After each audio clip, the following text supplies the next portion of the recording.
O peronismo foi um movimento político que surgiu na Argentina na década de 1940.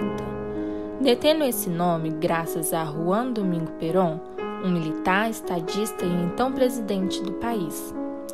Influenciado pelo fim da Segunda Guerra Mundial e pelo início da Guerra Fria, o peronismo surgiu em uma época de grandes conflitos ideológicos, sendo marcado por seu regime autoritário e populista.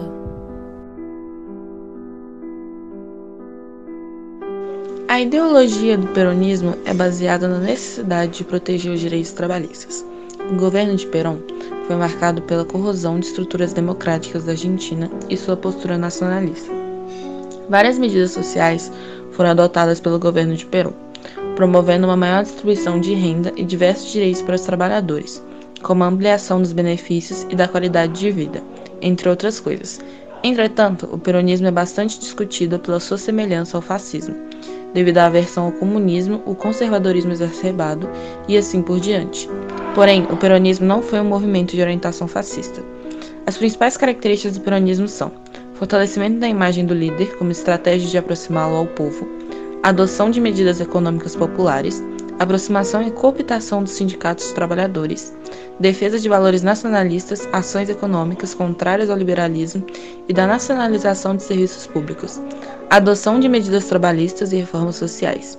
Vale ressaltar também que o peronismo é constantemente comparado ao varguismo do Brasil, mas não existe uma relação entre os dois países que explique a ascensão de Vargas e Perón.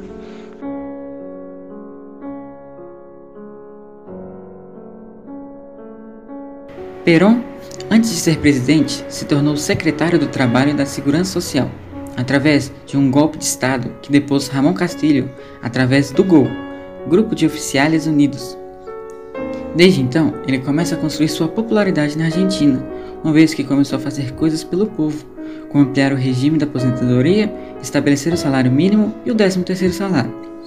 Com a implementação desses direitos, sua proximidade com a classe trabalhadora e seus sindicatos, que estavam extremamente desorganizados na época, aumenta, ganhando a confiança do povo e se tornando o vice-presidente da Argentina.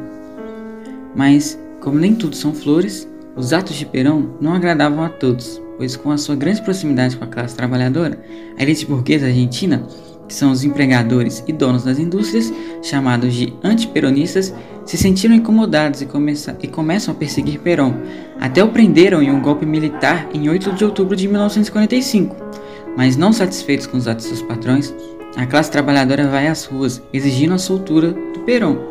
Cerca de 300.000 pessoas lotam as ruas de Buenos Aires, e Juan Perón acaba sendo libertado no dia 17 de outubro de 1945, acolhido e exaltado nos braços do povo. O dia ficou conhecido como Dia da Lealdade e é comemorado até hoje na Argentina.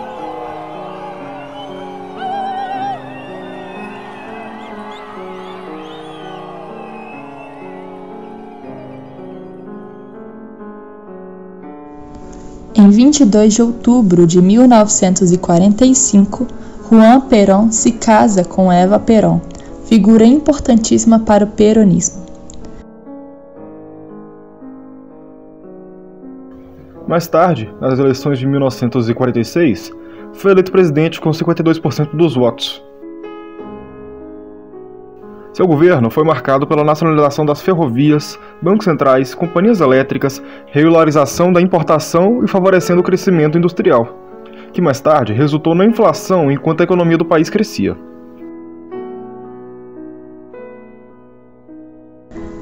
Evita Perón se destacou muito como primeira-dama, aproveitando seu mandato para cuidar dos mais necessitados e lutar pelo direito das mulheres. Em 23 de setembro de 1947, promoveu a lei que consagrou o voto feminino. Também fundou o Partido Peronista Feminino e a Fundação Eva Perón, que criou instituições educacionais, hospitais e a famosa Escola de Enfermagem, permitindo um grande avanço na política do país.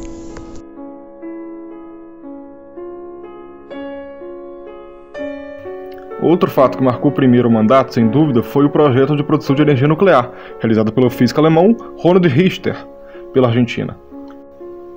Onde apenas os grandes países, como Estados Unidos e Inglaterra, que estavam do lado do capitalismo, e a União Soviética, que estava do lado comunista, elas podiam realizar tal produção. Isso causou uma confusão internacional muito grande, pois na época de sua presidência ocorria a Guerra Fria, mas ainda não era formal, pois a Segunda Guerra Mundial ainda tinha acabado muito recentemente. Contudo, acabaram descobrindo que não era verdade, e sim apenas uma ideia do Perón, em tentar resolver a crise econômica iminente no país. Juan Perón, também, em seu primeiro mandato, aumentou o poder de compra da população. Houve um aumento sensível nos salários, estabeleceu férias remuneradas, licenças por doença, preço máximo para as mercadorias, o que fez as pessoas o apoiarem ainda mais.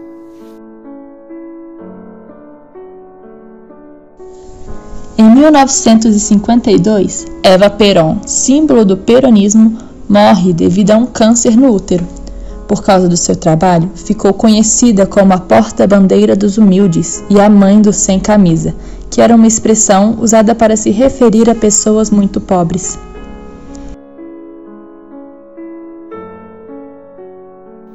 Seu segundo mandato se deu ao ganhar a eleição de 1951, com 64% dos votos, que foi marcado pelos seus projetos sociais, como planos de habitação, congelamento de aluguéis, renovação de infraestrutura e investimento na saúde e educação, como postos, hospitais, saneamento básico e escolas primárias.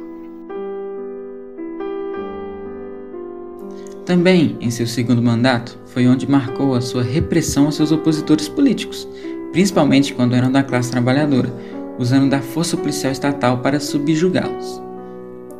Perón ainda tinha muita proximidade com os sindicatos, pois tinha medo de que os trabalhadores estivessem ligados a políticas ideológicas, como o comunismo, que acabou resultando no controle dos sindicatos e dos trabalhadores.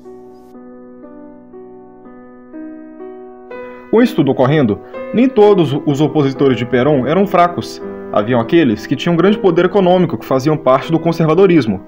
A igreja, que ia contra a exaltação do povo por Perón, e até mesmo o exército, que não estava nada satisfeito com o poder que o presidente tinha nas mãos. Então, com todas as cartas na mesa, começam os preparativos para a tentativa de golpe militar, com um bombardeiro na Plaza de Mayo, lugar onde fica a Casa Rosada, que é a sede do governo argentino. O atentado aconteceu no dia 16 de junho de 1955, totalizando 300 mortes.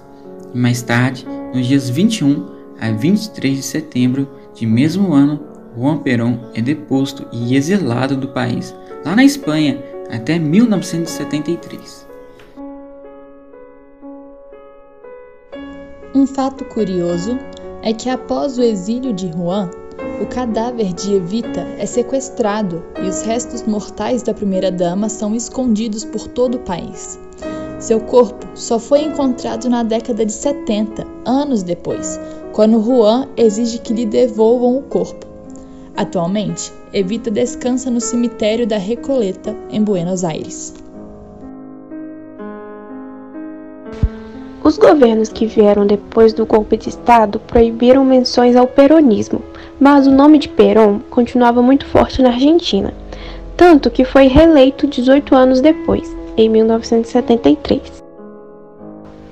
Quando chega na Argentina, Perón encontra o país em uma situação muito polarizada, com a esquerda e a direita peronista muito mais agressiva e com ideais opostos, mesmo apoiando o mesmo governo.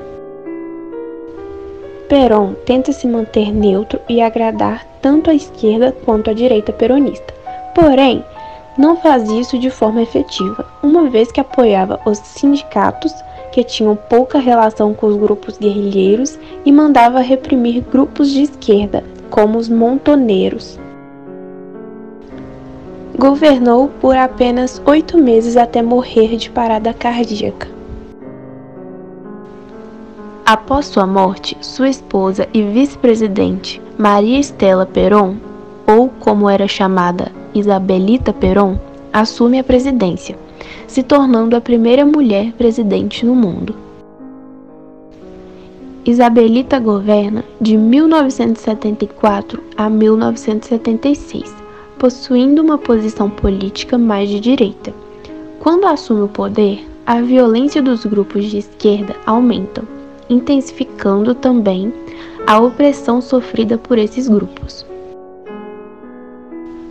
Em 1976, Isabelita toma um golpe de Estado feito pelos militares, iniciando uma das mais cruéis ditaduras da América Latina, e assim dando um fim ao peronismo.